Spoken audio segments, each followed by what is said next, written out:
Yes big update చూస్తున్నాం. అమయ్ కుమార్ పై high court serious అయింది. గతంలో నిజాం కూడా ఈ విధంగా భూములు పంచిపెట్టలేదంటూ హైకోర్టుగా సీరియస్ అయినటువంటి పరిస్థితి. ఒక్కసారిగా ప్రభుత్వ భూముల్ని భూదాన్ భూములన్నీ కూడా ప్రైవేట్ పరం చేయడంపై హైకోర్టు సీరియస్ అయింది. అమయ్ కుమార్ ఇప్పటికే గతంలో ఈడీ సైతం విచారించింది అమయ్ కుమార్ను. విచారణ నేపథ్యంలోనే ఇక కోర్టు వరకు వెళ్ళింది. చాలా వరకు కూడా భూదాన్ భూముల్ని ప్రభుత్వ భూముల్ని ఇక ప్రైవేట్ పరం చేయడంపై అమయ్ కుమార్ పై అయితే హైకోర్టు సీరియస్ అయింది. ఈ నేపథ్యంలోనే ఒక్కసారిగా భూదాన్ భూములంటూ ఆర్డీఓ ఇచ్చినటువంటి ఉత్తర్వుల్ని అప్లైట్ ట్రిబ్యునల్ అథారిటీ హోదాలో ధృవీకరించిన వ్యక్తే ఇక రంగారెడ్డి జిల్లా కలెక్టర్గా ఉన్నప్పుడు వారసత్వ ధృవీకరణ పత్రం జారీ చేయడంపై హైకోర్టు ఆశ్చర్యం వ్యక్తం చేసింది. రంగారెడ్డి జిల్లా గత కలెక్టర్ అమయ్ కుమార్ని ఉద్దేశించి ఇప్పటికే పలు కేసులు ఎదుర్కొంటున్నటువంటి పత్రికలో కథనాలు చూసామంటూ నిజాం కూడా భూముల్ని అలా కట్టబెట్టలేదంటూ వ్యాఖ్యానించింది హైకోర్టు. అయితే ఆనాడు భూముల్ని దివానీ, సర్ఫేకాజ్, పట్టాలనేటువంటి 3 రకాలుగా గుర్తించినటువంటి నిజాంను అభినందించాలంటూ పేర్కొంది. అధికారులపై ఆరోపణలు ఉన్నప్పుడు వారు కోర్టుకు సమాధానం చెప్పాల్సింది ఉంటుందంటూ కూడా సుప్రీంకోర్టు రాజ్యాంగ ధర్మాసనం సయ్యద్ యాకూబ్ కేసులో స్పష్టం చేసిందంటూ హైకోర్టు తెలిపింది. మరోవైపు భూదాన్ భూముల రక్షణకు అధికారులు చర్యలు తీసుకోవడంపై అసంతృప్తి వ్యక్తం చేసింది. పేదల కోసం రామచంద్రారెడ్డి 300 ఎకరాలను ఇవ్వగా గతంలో ఉన్నటువంటి భూదాన్ బోర్డుతో సహా అధికారులు అమ్ముకొని తినేశారంటూ వ్యాఖ్యానించింది. తెలంగాణలో పేదలకు భూముల్ని ఇచ్చిన ఎందరో గొప్ప వాళ్ళు ఉన్నారని, మాజీ ప్రధాని పివి నరసింహారావు అగ్రికల్చర్ సీలింగ్ చట్టం అమల్లోకి వచ్చినప్పుడు 500 ఎకరాలు ఇచ్చేశారంటూ కూడా ఇక కోర్టు వ్యాఖ్యలు చేసింది. ఒక్కసారి ఇదే అంశం మీద మా ప్రతినిధి సాగర్తో మాట్లాడదాం, పూర్తి సమాచారం తెలుసుకునేటువంటి ప్రయత్నం చేద్దాం. అమయ్ కుమార్ విషయంలో హైకోర్టు అయితే సీరియస్ అవుతుంది. ప్రభుత్వ భూదాన్ భూముల్ని అలా ఎలా కట్టబెడతారు, అలా ఎలా అప్పచెప్తారంటూ కూడా సీరియస్ అయినటువంటి పరిస్థితి. నిజామును పోలుస్తూ ఈ అంశం గురించి ఇక హైకోర్టులో సీరియస్ అయినటువంటి పరిస్థితి. ఒక్కసారిగా గతంలో అమయ్ కుమార్ రంగారెడ్డి, మేడ్చల్, మల్కాజ్గిరి జిల్లాలో ఆయన పనిచేసినటువంటి పరిస్థితి. ఈ నేపథ్యంలోనే ఒక్కసారిగా ఇది చర్చనీయాంశంగా మారింది. ఇప్పటికే ఈడీ 3 రోజుల పాటు ఆ గతంలో విచారించినటువంటి పరిస్థితి. ఆ కేసుకు సంబంధించి ఇంకెవరెవరు ఉన్నారు వాళ్ళందరినీ కూడా ఈడీ విచారించేటువంటి అవకాశం ఉంది. ఒక్కసారిగా హైకోర్టు అయితే అంశం మీద సీరియస్ అయింది. ప్రస్తుతం ఫోన్ లైన్లో మా ప్రతినిధి సాగర్ అందుబాటులో ఉన్నాడు. సాగర్తో మాట్లాడి పూర్తి డీటెయిల్స్ తెలుసుకుందాం. సాగర్, అమయ్ కుమార్ విషయంలో హైకోర్టు సీరియస్ అయినట్టు తెలుస్తోంది.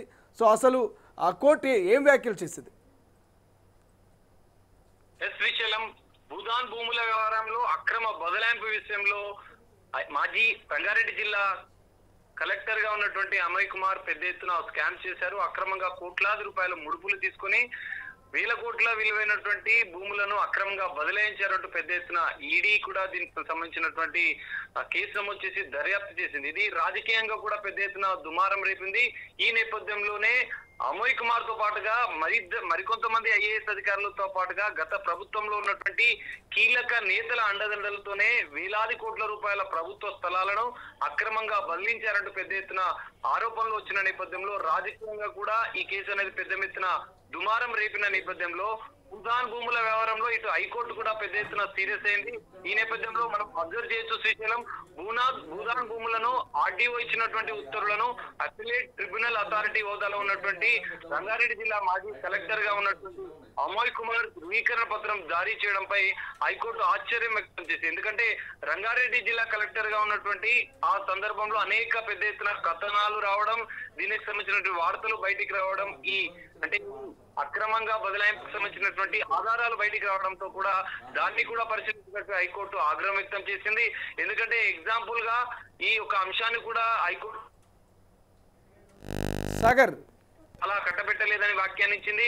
ఆనాడు భూములను దివానీ, సర్ఫేస్, పట్టాలకు సంబంధించినటువంటి 3 రకాలుగా గుర్తించిన నిజాంను అభినందిస్తూ అధికారులపై ఆరోపణలు ఉన్నప్పుడు వారు ఖచ్చితంగా కోర్టుకు సమాధానం చెప్పాల్సిందేనట్టు సుప్రీంకోర్టు రాజ్యాంగ ధర్మాసనం కూడా స్పష్టం చేసిన అంశాన్ని కూడా ఇక్కడ హైకోర్టు గుర్తు చేసింది. అయితే ప్రధానంగా భూదాన్ భూముల రక్షణకు అధికారులు ఖచ్చితంగా చర్యలు తీసుకోకపోవడంపై అసంతృప్తి వ్యక్తం చేస్తూ పేదల కోసం ఆనాడు భూదాన్ రామచంద్రారెడ్డి 300 ఎకరాలకు ఇవ్వగా గతంలో ఉన్నటువంటి భూదాన్ బోర్డు సహా అధికారులు కూడా అమ్ముకొని పెద్ద ఎత్తున అంటే లంచాలకు ఆశపడి ఈ విధంగా నిర్లక్ష్యంగా వ్యవహరించారంటూ కోర్టు తీవ్ర ఆగ్రహం వ్యక్తం చేసింది. అయితే తెలంగాణలో పేదలకు భూములను ఇచ్చిన ఎందరో గొప్ప వాళ్ళు ఉన్నారని మాజీ ప్రధాని పివి నరసింహారావు అగ్రికల్చర్ సీలింగ్ చట్టం అమల్లో వచ్చినప్పుడు 500 ఎకరాలు ఇచ్చారని కూడా అంశాన్ని కూడా గుర్తు చేసింది. భూదాన్ భూముల రక్షణలో గత బోర్డుతో సహా అధికారులు విఫలమయ్యారని, నిర్లక్ష్యంగా వ్యవహరించారని, ప్రస్తుత కేసులో 10 ఎకరాల భూమి భూదాన్ బోర్డుకు చెందినదని ధృవీకరించాక వారసత్వ ధృవీకరణ పత్రం కూడా ఇక్కడ ఇది భూదాన్ భూములకు సంబంధించినటువంటి వారసత్వ ధృవీకరణ పత్రం ఎలా జారీ చేస్తారంటూ కూడా కౌంటర్ దాఖలు చేయాలంటూ రెవెన్యూ శాఖ ముఖ్య కార్యదర్శి అటు భూదాన్ యజ్ఞ బోర్డు వ్యక్తిగత హోదాలో గత కలెక్టర్ అమయ్ కుమార్ సంబంధించినటువంటి అప్పటి ఆర్డీఓ జ్యోతితో పాటుగా మరో 2 ప్రైవేట్ వ్యక్తులకు కూడా నోటీసులు జారీ చేసిన అంశాన్ని కూడా మనకు తెలుస్తుంది. అయితే రంగారెడ్డి జిల్లా మహేశ్వరం మండలం నాగారం గ్రామం సర్వే నెంబర్ 182లో ఉన్నటువంటి 10 ఎకరాలకు సంబంధించినటువంటి కాదరునిసా బేగం కు వారసత్వ ధృవీకరణ పత్రం జారీ చేయడానికి కూడా సవాల్ చేస్తూ నవాబ్ ఫరూక్ అలీ ఖాన్ హైకోర్టులో పిటిషన్ దాఖలు చేశారు. అయితే దీనిపై జస్టిస్ వి భాస్కర్ రెడ్డి విచారణ చేపట్టారు.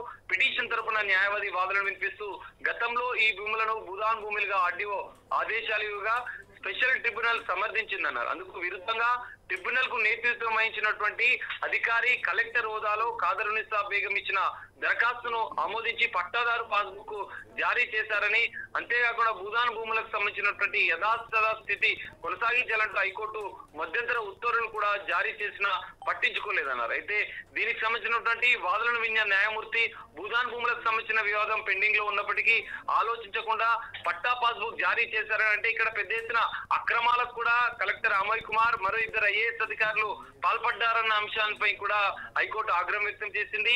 ఈ భూములపై యథాతథ స్థితి కొనసాగించాలని మధ్యంతర ఉత్తర్వులు జారీ చేశారు. ఈ వివాదానికి సంబంధించి పూర్తి వివరాలతో కౌంటర్ దాఖలు చేయాలని ఆదేశిస్తూ ప్రతివాదులకు నోటీసులు కూడా జారీ చేస్తూ ఈ విచారణను 28కి వాయిదా వేసింది హైకోర్టు. అయితే మొత్తంగా చూస్తే అమయ్ కుమార్ సంబంధించినటువంటి అక్రమ భూ బదలాయింపు వ్యవహారం రాజకీయంగా కూడా సంచలనం సృష్టించిందని చెప్పుకోవచ్చు. ఎందుకంటే గత ప్రభుత్వంలో ఉన్నటువంటి పెద్దల సహకారంతో మరో 2 సీనియర్ ఐఏఎస్ అధికారుల దండలతోనే పెద్ద ఎత్తున ఈ భూ స్కామ్లకు పాల్పడ్డారంటూ పెద్ద ఎత్తున ఆరోపణలు వస్తున్న నేపథ్యంలో ఇటు ఈడీ విచారణ చేపడుతుంది.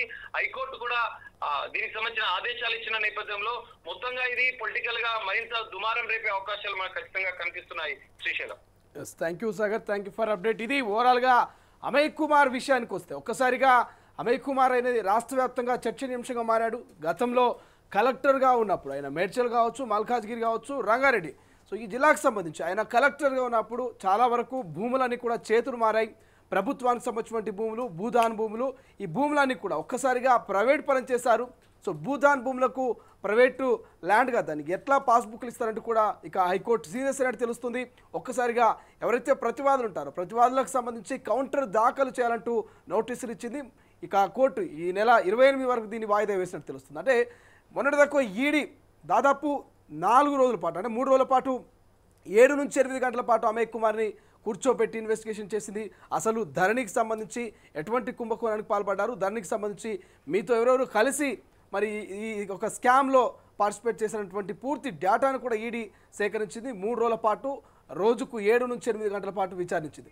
సో అనంతరం మరొక్కసారి ఇక కోర్టు వరకు వెళ్ళడము, కోర్టులో కూడా ఎవరైనా సరే ఐఏఎస్ ఆఫీసర్ అయినా ఐపీఎస్ ఆఫీసర్లైనా అధికారులు ఎవరు తప్పు చేసినా ఖచ్చితంగా సుప్రీంకోర్టులో ఉన్నటువంటి ఒక కేసును ఉదాహరణగా తీసుకొని ఆ కేసును ఎక్స్ప్లెయిన్ చేస్తూ ఖచ్చితంగా అధికారుల మీద యాక్షన్ తీసుకోవాలన్నట్టుగా కూడా కోర్టు చెప్పినటువంటి పరిస్థితి. మరోవైపు గతంలో పనిచేసినటువంటి మాజీ మంత్రులు కావచ్చు, ప్రజాప్రతినిధులు కావచ్చు, చాలామంది చాలా 100 ఎకరాలు, రామచంద్రయ్య 300 ఎకరాలు పేదలకు పంపిణీ చేశారంటూ చాలా ఎగ్జాంపుల్స్ చెప్తూ ఇక అప్పుడు అన్ని ప్రభుత్వ భూములన్నీ కూడా పేదలకు పంచిపెట్టావు. కానీ ఈసారి మాత్రం ఒక్కసారిగా అమయ్ కుమారు ఆ ధరణి పేరుతో ఒక ఐఏఎస్ హోదాలో ఉండి ఒక ఐఏఎస్ ముసుగు వేసుకొని ఈ రకమైనటువంటి స్కామ్లకు పాల్పడడం, ఈ రకమైనటువంటి భారీ ప్రభుత్వ ఖజానాని ఇక దోచుకోవడం పట్ల మాత్రం చాలామంది ఇక ఆగ్రహం వ్యక్తం చేస్తున్నటువంటి పరిస్థితి. చూద్దాం, మరి ఇప్పటికే ఈడీ ఇన్వాల్వ్మెంట్ అయింది, ఒకరొకరిని విచారిస్తుంది కాబట్టి మరి ఇంకా ఎక్కడి దాకా వెళ్తుంది అమయ్ కుమార్ కేసు. మరి అమయ్ కుమార్తో పాటు ఇంకెవరినైనా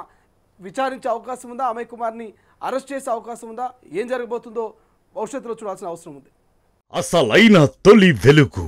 ఫాలో వాట్సాప్ @తొలి వెలుగు official.